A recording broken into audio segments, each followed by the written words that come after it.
You are listening to Collector's Edition on the Bright Archives podcast. I'm Catherine Barbera. And I'm David Bernabo. Today we are interviewing Fred Lonberg-Holm. So my name is Fred Lonberg-Holm. You may know Fred from his work as a musician, predominantly a cellist, often integrating electronics. Mostly I play the cello, and I got into the cello because somebody abandoned a cello at our house on their way off to India or something, and that just became like the coolest noise-making thing in the house. So he is a composer and improviser and has well over 500 album credits on Discogs.com.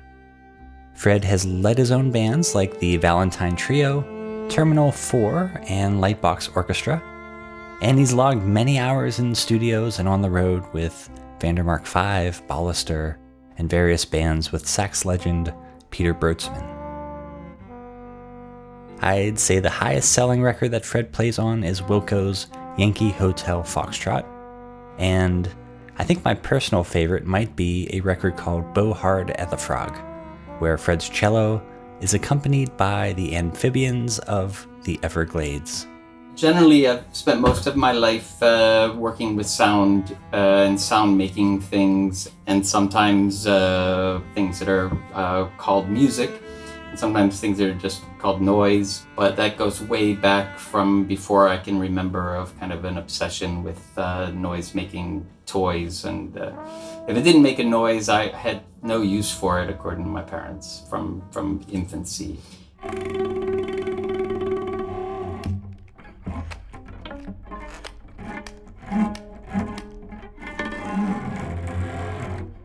But we aren't going to talk about music.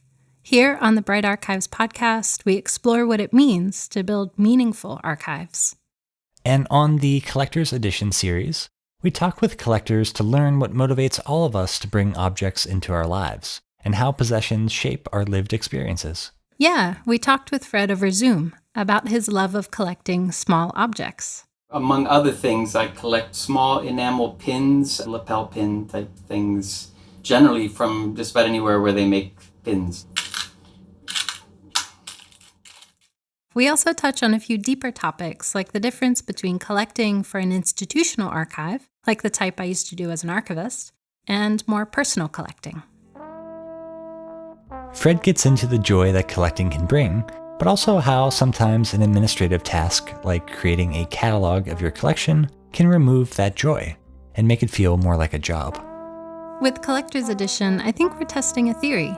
The theory that learning more about the objects people keep can help us understand more about the world around us and our places in it, like how we tend to associate objects with certain memories or histories. In 67, 68, into 69, my father had a job in Sweden, and they decided during the summer that they wanted to go on a big adventure into Eastern Europe. And so we did. And I actually was in Prague the summer of 1968 during the quote-unquote Prague Spring as a 6-year-old. During this time, already in Eastern Europe, there's a long tradition in the US, but Eastern Europe was really into these kind of pins. In Russian, they call them znaczki or something. I'm not saying it just right, but I was the Super Ball ambassador. You know, I had a bag of Super Balls, and I'd give kids Super Balls, and people would give me znaczki, or whatever it was called in Czech or Polish or Romanian. Or Hey, what's a Super Ball? Well, I had to look this up. So according to Wikipedia, it's like a really big bouncy ball that if you throw it down onto a hard surface, it can actually bounce over a 3-story building. And then I met this one guy who was in a kind of a pop band that did Western songs in the hotel entertainment area. And it was funny because they did like Beatles songs and things like this, but they didn't actually speak English. But I didn't understand that, so I was talking away at them in English. And and they gave me a bunch of pins. Anyway, and I just kind of continued after that, just always being interested in them whenever I had an opportunity. I have some pins that go back to that period and during my elementary school and high school years. And then I moved to New York City in 1980, and around that time, a lot of the Russian Soviet Jewish emigres had come with bags of znaczki under the mistaken impression they'd be very valuable here or something. But so I could buy them very, very inexpensively. And, in the 80s, most of my collection was just East European and Russian.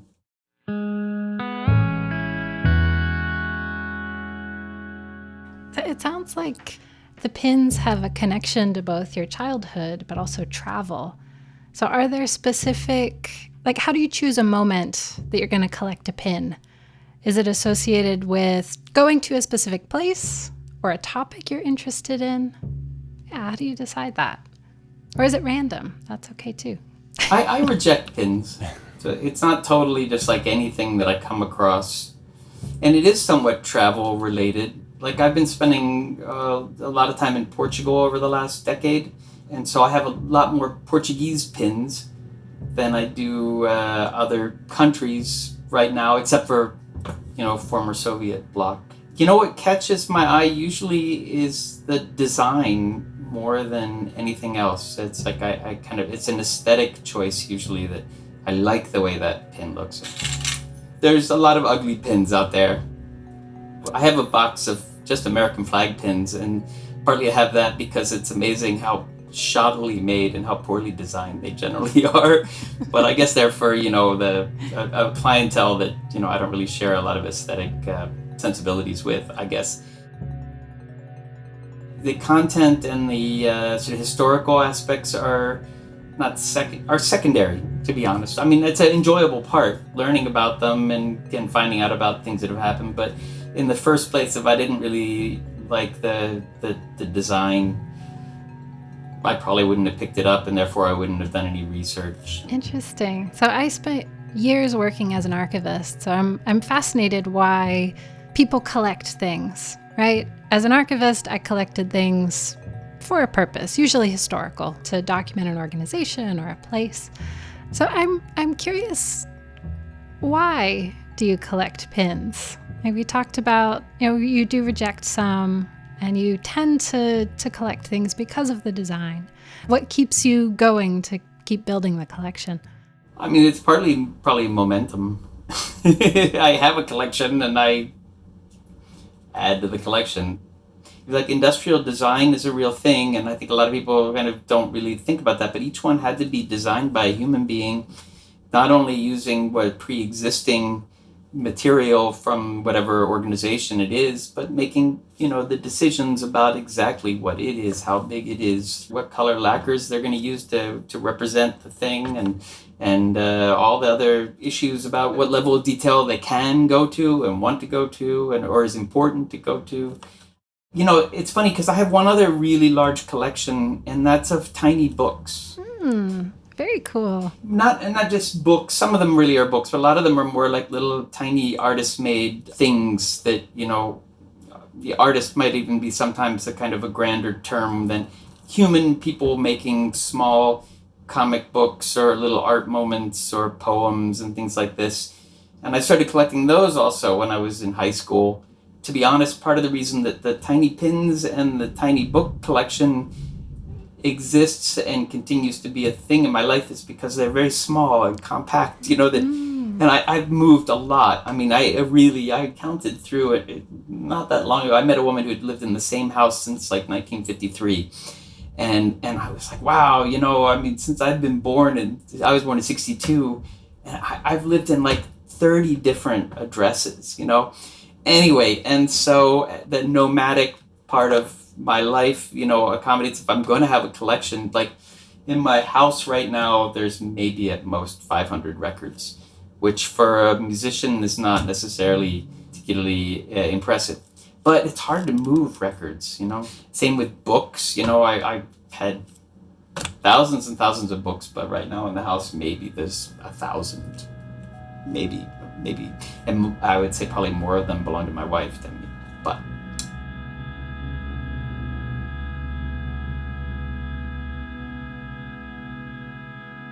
I know the audience at home can't quite see what we're seeing, but can you show us some of the things you have? I'm not an archivist, and I'm not a very disciplined collector. You know, I'll say that. So I don't have an index that I've made. You know, a printed kind of thing. Oh, there's a Mazen Kurbaj comic book.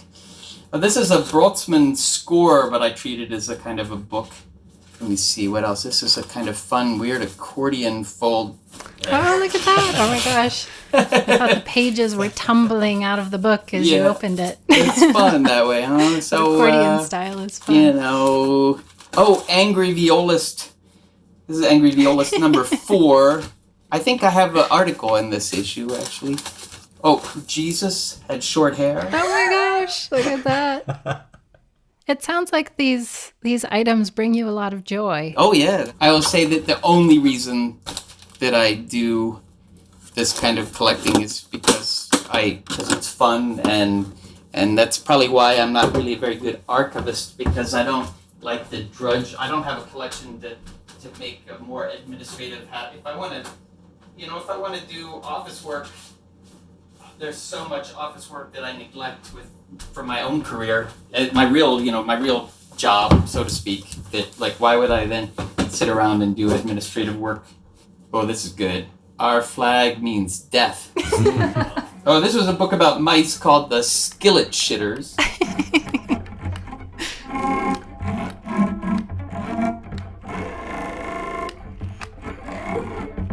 I'm curious what it is about the archival process or those administrative tasks that suck the joy out of collecting.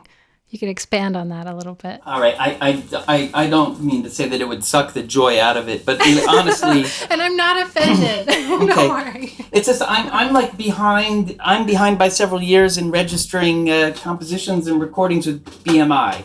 You know what I'm saying? I'd rather make new records than deal with the old ones, and I'd rather play music than... Anyway, so I wouldn't say it sucks the joy out, but it's just not my temperament, my personality. I have friends that have collections, and then they have like this really great database. I don't even know how to do a spreadsheet. So anyway, so I can't make a spreadsheet where I have all the different things in index, and I can cross-reference, and I can, search by author or publisher or year or whatever. It's just not me. I mean, I don't mean to put anybody down. The book collection, there's a woman I've known for a long time. She's a archivist, and she keeps hoping that I will somehow give her my tiny book collection at some point. Anyway, but archives also, I mean, for example, I have officially I have an archive of my own work at the University of Chicago. Oh, that's wonderful. Yeah, well, I don't know what they really do, because that's the thing, is that they just say, give us stuff and we'll organize it. But they don't say when they're going to organize it. And then I just gave them, over the years, just boxes of stuff, which I was happy to not have to move from place to place or throw away or burn or whatever. But they must have 8 or 10 boxes of stuff. But I have a feeling that right now it's pretty much just sitting in their warehouse somewhere with just like a big tag that says stuff from Fred Lonberg-Holm. But and I don't envy whoever it is who has to go through those boxes and try to put things together. They weren't as interested in me, I think, as they were interested in all the people that I've worked with. And I've learned this through knowing, I have a good friend who is a researcher, historical researcher, and it's really interesting because he travels around the world going to specific people's archives, in museums or collections or universities. And so he goes to these kind of places looking for correspondences between a subject that he's studying and people that he knew that person had a friendship with, that kind of thing. And so I think to a certain extent it's more like I'm just a little node in the web, and like someday somebody be researching Peter Brotzmann and they're like, whoa, Fred Lonberg-Holm, he had something to do with him. Let me see if there's anything from Peter there. And so for right now, I think that they don't really have the time, manpower, energy, interest in sitting and doing the kind of tedious work that archivists have to do. So they're just like, oh, great, we have this pile of stuff, and someday maybe somebody will, I don't know. And if they do nothing with it, I'll be off the planet soon enough anyway, so I don't really care anyway. So I'm just glad not to have to schlep it around or throw it away. So part of what we're hoping to do with this venture that we're working on currently, Bright Archives, is to explore that question of what makes a meaningful archive. What's the difference between my work as an archivist, working at a professional institution, cataloging materials, making them available for researchers, and the joyful work that you're doing, collecting pins, collecting books, finding moments in each day to enjoy those objects. Just draw a line between the two and explore some of those themes because they have a lot in common, but they're also very different. And I think sometimes values don't quite line up, or there's a lot of mystique around what an institutional archive, what are they doing with my stuff? Is it in an Indiana Jones style warehouse with a label on it that no one ever sees? What exactly is that process? Real archival work is a science, right? I mean, there's a regimen and there's a technique, protocols. I grew up in a household. My father was a scientist. My oldest brother is an oncologist. My other brother is a drug developer. And so they all are very much tuned. They're not archivists, but they're very in tune to the scientific method, let's say. And I was always I'm not the black sheep of the family, but I was definitely the odd outlier who just didn't have anything to do with that and did his own thing, And I wasn't rebelling. I was just being me and allowed to be me. And so I go about it my way. And my life is a little bit more about just the pleasure, joy of admiring a pin. I think a lot of people are on the internet a lot because they work at a computer, and there are a lot of times where you have to wait for something to compile, or you're uploading, or you're downloading. There's a lot of lag time. And then a lot of people say, well, I'll check in on Facebook. So a lot of times instead I have like a bowl of pins that I recently acquired, and I pull out a pin and I look at the pin, and maybe I read up about, I try to figure it out. Now with image searches, sometimes it's very easy. It used to be harder. Or with the Russian things, I had to, for a long time, sort of try to piece out, what does it say, or ask my Russian friends. And you're right. I mean, in the little books, it's the same kind of thing. I just have time, or I'm listening to music, or I'm waiting for something to happen. I pull out a box and I look at little books. I've also started making little books myself. During the pandemic, I made a bunch of them and leave them around in the little mini libraries, the free libraries. And at first they were called Tiny Facebook, and they were just drawings of people wearing masks. I even made one for the local Restore, the Habitat for Humanity. And I made one for them sort of talking about how you should support the Restore and why the Restore is important or something. And they duplicate them and have them by the cash register. And the tiny zine collection at the University of SUNY New Paltz, the director of that saw the little book at the Restore, and so they're gonna have some of my tiny books in their collection, which is cool. It's the Sojourner Truth Library.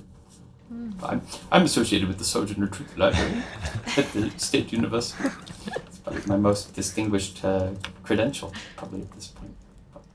Fred, I was wondering if there's any pins that are especially surprising or weird or personal favorites. Oh, a bunch. These are fraternal societies. This is the Fraternal Order of Orioles, and it's from early 20th century, around 1900. Oh, here's one of my Independent Order of Red Men pins. I like service recognition in a weird way. 25 years service award. Somebody put 25 years in to a company. Hopefully they got paid a living wage, and then they were rewarded with a little pin that said 25 years. Walmart likes to make nicely designed pins for their employees. Here's excellence in service for 4 years.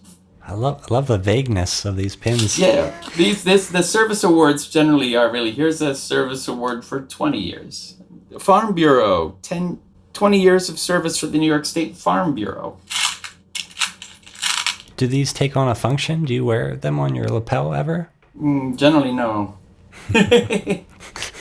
But yeah, no, actually, I don't want to identify as any of these things or people. And you know what I'm saying? Is like a lot of the most interesting sort of secret society or society fellowship organizations, A, I was never a member of them, and B, I would oftentimes not really want to identify with the politics of the group either. So, you know, that's the thing. In Portugal, the right-wing parties made really beautiful pins. They're almost all my Portuguese pins are in Portugal right now, so I can't show you them. But it's interesting. The communists, the socialists, the fascists, they all made pins, and they all seem to kind of make more. Maybe it's because of my blinders not being Portuguese, but they all look very interesting and kind of cool. I'm reluctant to walk around with a pin from a group that I don't belong to and don't know that much about.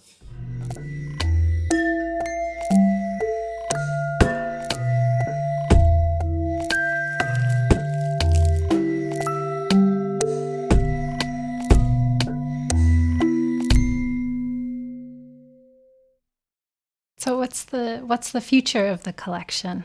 What do you see happening with it in the future? So when I see pins that I like, that I feel I can afford, I buy them. I've bought probably in this year, at least 20 or 30 pins. What would be really great, and I don't think it'll ever happen, is if I could start learning more about, like, Sima, my partner, she is really interested in costume jewelry. And she, maybe because a lot of that's more well documented, she often knows who the designer was. But with every pin I own, I really couldn't tell you who designed it or where it was fabricated or how many of them were made or whether if they're really collectible or if just somebody's out of their mind because they're asking $40 for one on eBay. Maybe eventually I could see focusing on a particular subject and trying to learn more about the history of not the object or what it represented, but how it itself was made. But, tiny book. I got a tiny book story for you. So I was at a concert in a loft at a famous artist's loft in New York in the 80s. And I was into little books, but I didn't know how to impress. And by the elevator, there was a bowl of these little books. And I thought they were like party favors. I picked out one and I was like, oh, this is cool. And so then I was talking to my teacher at the time, the week later, how'd you like the concert? It was a great concert. It was like a Morton Feldman. It was Triadic Memories, I think, if I'm right. Anyway, Aki Takahashi playing. It was really high class. What's his name? David. Anyway, it was fancy people land, right? So on the way when I was leaving, I took one of the books and I was like, that's really great. And I told my teacher, I said, yeah, it was a great concert. I got this really cool book. And she goes, those weren't free. That's his, he's involved in publishing those, and that was a complete set of them that he had on display or whatever. And she said, but don't say anything, don't tell anybody, just forget about it. But you shouldn't do that. So anyway, so I've been both buying and stealing tiny books for a long time, but it was great. Really, like I said, I lived in New York City, then I lived in California, then I lived in New York City, then I lived in Chicago, and every time in those places, in Chicago alone, I lived in 1, 2, 3, 4, 5 different addresses, and then Indiana, and then now upstate New York again. It's a lot of moving. Yeah, too much, but still managed to maintain these collections. Nomadic moving and collecting don't necessarily go hand in hand. Exactly. But you found a strategy. Keep it small. This is what all the old artists, musicians, dancers that I knew when I was a kid. They keep your nuts small. So keep your collection small.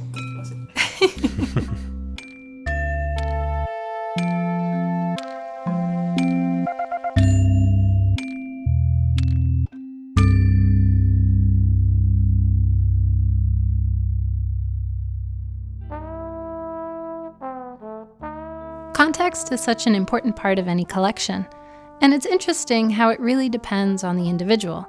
Fred prioritizes the design, but another person might put more weight on what the pin represented historically, or the memories attached to it. Yeah, the meaning I associate with an object isn't necessarily your meaning.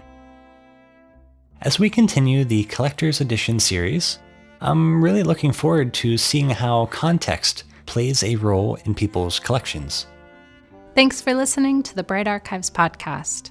This episode was produced by Catherine and Dave. And I also did the sound design and made some of the music. And you also heard 2 pieces from Fred Lonberg-Holm. The first one is a piece by the band Terminal 4 and is called This Can't Go On. The second piece is a solo cello piece called Dialogue 1 from the album Dialogue. And tune in next time to hear more stories about meaningful archives. If you'd like to hear more about these topics, we'd love to hear from you. Leave us a comment or drop us a line.